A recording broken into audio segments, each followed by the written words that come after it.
A reading from the book of Tatiana Anatolyevna Tarasova, Beauty and the Beast. Lake Placid, Rodnina's Last Olympics.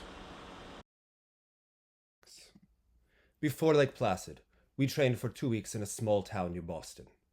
It's funny that almost 20 years later, I went there with Ilya Kulik. We trained a little. I didn't want Rodnina and Zaitsev to skate. The main goal was successful acclimatization. And although all the tasks that were set at the ice boiled down to avoiding disruptions in the elements, and nothing else, the training was nevertheless nervous. Ira and Sasha seemed a little tight. They didn't like it when spectators appeared at training sessions, but here a lot of the public gathered. At the entrance to the hall, emotional American fans were constantly sticking out, and even with their posters. Having found out that the posters were quite harmless, we decided to let the audience into the hall, and at the same time, somehow regulate relations with them, remove the question that worried them and local journalists. Who is stronger, Babilonia and Gardner, 1979 world champions, or Rodnina and Zaitsev? Due to the birth of their son, Rodnina and Zaitsev missed the previous season. Everyone in the small town has been in our training sessions, and if this town ever produces champions, it will be the merit of not the American, but the Soviet school of figure skating. It seems to me that the owners of the 2 ice rinks where our team trained even sold some tickets. On Saturday and Sunday, the stands were crowded. Spectators came to visit us. They sat from morning till night in the lobby and in the bar of our hotel. Many brought souvenirs and gifts. But the training, despite the fact that the audience clapped to any element, could no longer pass calmly. The press wrote excitedly about Babilonia, about how she would stir the invincible Rodnina, although 3 months before that, at exhibition performances in Japan, experts noted the full advantage of the Soviet couple. In Japan, not everything went smoothly. The organizers said that the performance of Rodnina and Zaitsev was not to be the last in the program, which to them was highly questionable, because the world champions Ty Babilonia and Radny Gardner were there. This infuriated Rodnina. Irina Anatolyevna Tchaikovskaya and we sat with the Japanese all night, explaining that for 10 years Rodnina's performance ended any international competition and show, and that no one had ever defeated her yet. Rodnina is a 2-time Olympic champion, and if this requirement is not met, then Japanese viewers are unlikely to see the most famous figure skater of our day. In short, we convinced them. In Japan, Babilonia started training earlier than Rodnina. Ira showed up 3 minutes later. She began to rush on the ice with such confidence and pressure that the American duo was pressed to the side of the rink and stood like that until the end of the training. Irina did this psychological trick professionally. Later, in 4 out of the 5 program skates, Babilonia fell. The first training session broke her down. Ira skated her short program without a single mistake. So when we got to Lake Placid, we were in fighting mode, but alert still. In the Olympic Village, I lived with Ira in the same building. According to the tradition, the village was divided into female and male halves, but in a room with Yelena Anatolyevna Tchaikovskaya. Tchaikovskaya and I immediately began to move the furniture, since the beds in the room are set in 2 floors, and none of us wanted to climb upstairs. We began to dismantle the beds at night, and I, tired, dropped this hefty piece of iron right on Tchaikovskaya. Until the morning, we tried to place beds in our little room. As a result, there was no passage between them. We slept in one, as it were, a double bed. And to get to the other one, we had to crawl over the nearest one. After all this fuss, I collapsed as if I knocked down and fell asleep, and Tchaikovskaya went to wash her Olympic tracksuit. She washed mine as a mistake. When I woke up, I was delighted and surprised to find that my suit was drying. Tchaikovskaya, getting up earlier, was already cursing me and my suit, Lake Placid, and the room where we had to suffer for 2 weeks. The room where Ira lived with Natasha Bestmianova turned out to be bigger. Ours was tiny. From the very first trainings, it became clear, in pair skating, everyone is waiting for a great confrontation. The American couple was shown on television every half hour. How they rested in the summer, how they train, how they skate. Newspapers with a photograph of Babilonia were published every day. Their most spectacular elements of the free program were successfully filmed.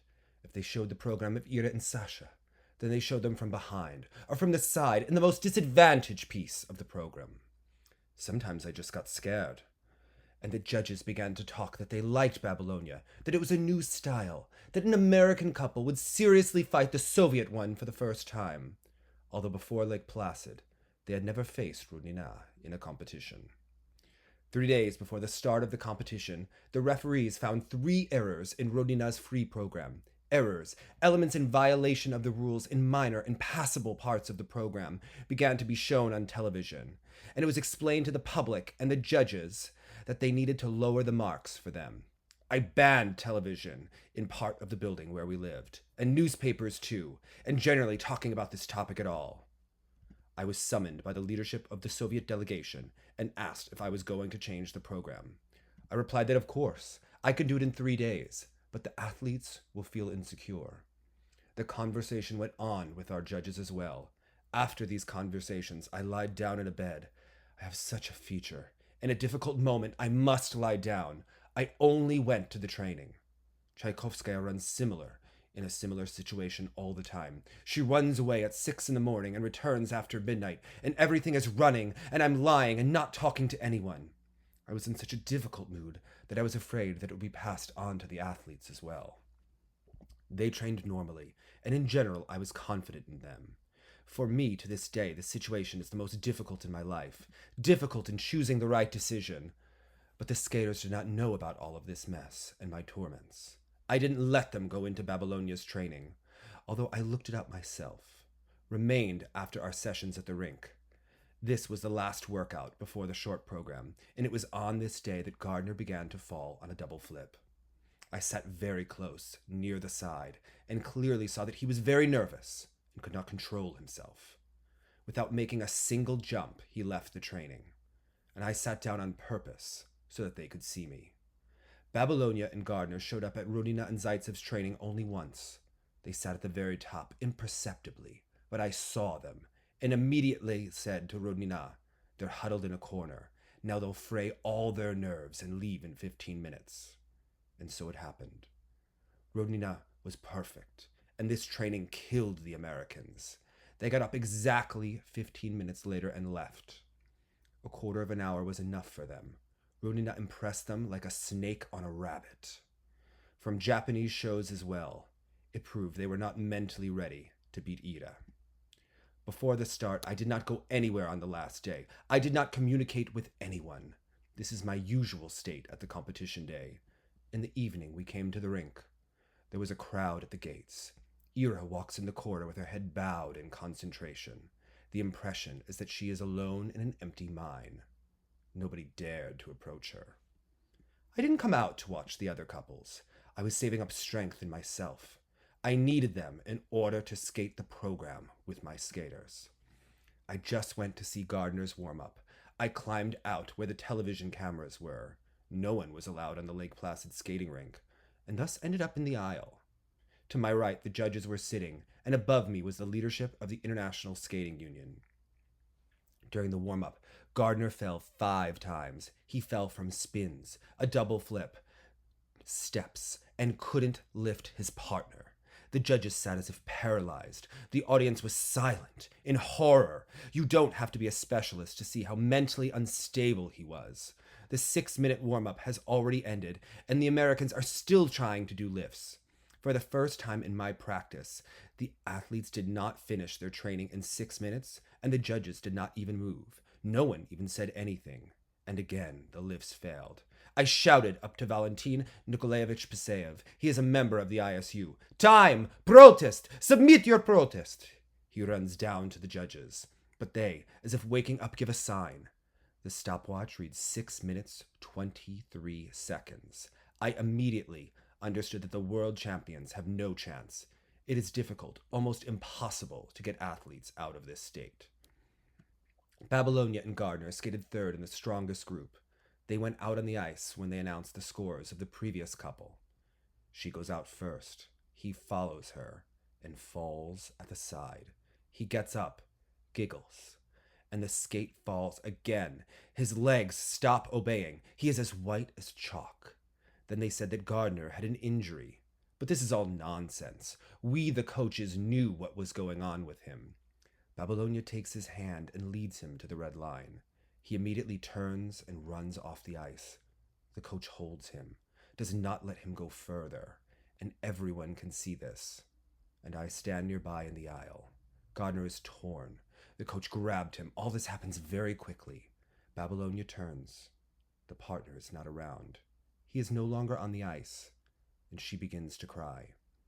She goes to the board and sobs. Each skater has 2 minutes to leave. The coach and the partner begin to persuade Gardner, but he breaks free and runs away. I never saw him again. The hall is silent, all hung with posters. Babilonia is better than Rodnina. Brilliant athletes. Babilonia Gardner, the best couple. I understand that something needs to be done. Such a situation can unbalance anyone. I rush to Rodnina. In front of the door that leads to the women's locker room, several times I take a deep breath and enter calmly. The entire American team is crying in the locker room. Rodnina sits angrily, asks, "What is going on there?" "Nothing," I answer. Babilonia Gardner withdrew from the competition. "They got all your nerves messed up, but they themselves didn't come to the start." "How did they not come out?" "Like this. You see what you have brought them, to them, with your training." "Well, wait a minute," Ida exploded. "I'll show everyone how to skate." I'm going to calm Sasha down. I called Zaitsev. He knows nothing, as Gardner was taken to another dressing room. "You, Sanya, skate calmly. Your friends withdrew from the start." Sasha was nervous, and yet they showed a brilliant performance of the short program. Rodnina and Zaitsev loved this fast 2-minute song. They loved to skate the perfect short program, 6.0. In Lake Placid, if it was judged from 10 points, you could put 10. These 2 minutes are the sum up of their whole life. Speed, synchronicity, absolute combination of movement and music, perfect performance, absolutna. I've seen them skate thousands of times, in training, competitions, exhibitions, but like in Lake Placid, they never skated. And all the heavily silent hall, suffering from the unfulfilled hope, stood up, and they began to chant, "Rodnina, Rodnina, Rodnina." But this was the short program. That evening took too much of their energy. A day later, they went to the free program, skated it with dignity. There were no mistakes. But at the end of the program, they no longer looked so cheerful.